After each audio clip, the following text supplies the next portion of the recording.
हनुमान, अटूट भक्ति और ज्ञान की गंगा। एक सुंदर उपवन में पुराने बरगद के पेड़ के नीचे आचार्य वेदांत बैठे थे। उनका चेहरा शांत और तेजस्वी था। उनके पास ही छोटा माधव बैठा था, जिसकी आंखों में ढेर सारी जिज्ञासा थी। माधव ने पूछा, गुरुजी, क्या भक्ति में इतनी शक्ति होती है कि वो भगवान को भी अपना बना ले?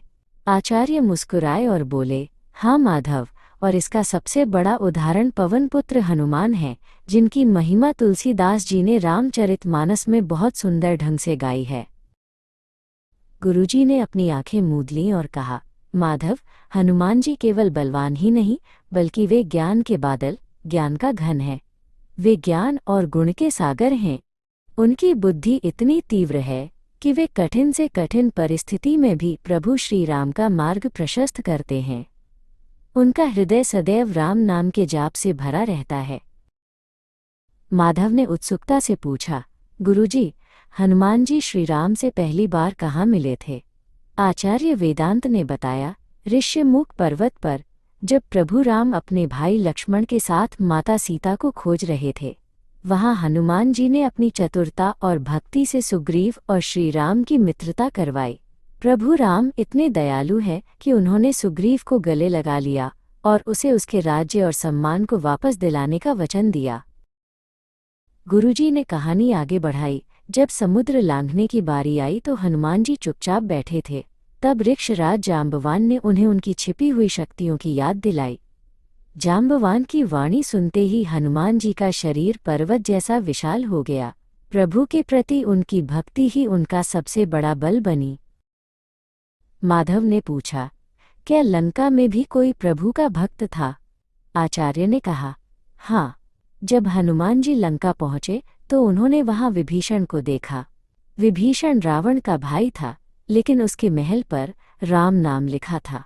हनुमान जी ने विभीषण को पहचान लिया और दोनों भक्तों ने मिलकर प्रभु राम की महिमा का गान किया।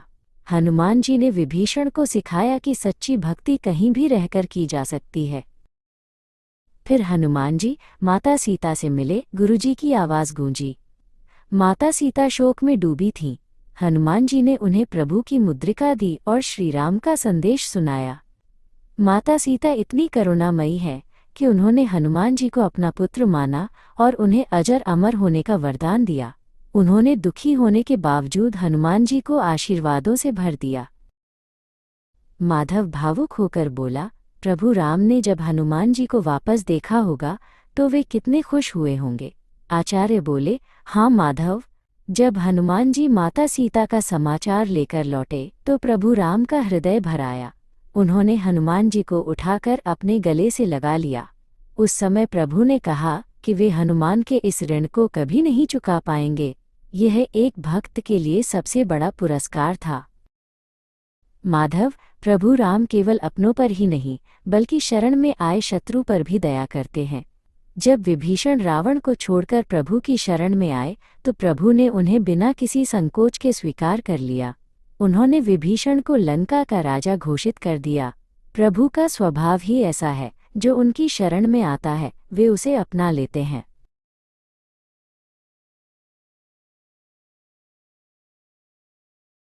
अंत में सत्य की जीत हुई। गुरुजी ने कहा, युद्ध के बाद प्रभु ने जाम्बवान, सुग्रीव और सभी वानर सेना का आभार व्यक्त किया। वे इतने दयालु हैं कि उन्होंने अपनी जीत का सारा श्रेय अपने भक्तों को दे दिया। जाम्बवान जैसे वृद्ध भक्त को भी उन्होंने उतना ही सम्मान दिया जितना कि एक राजा को मिलता है।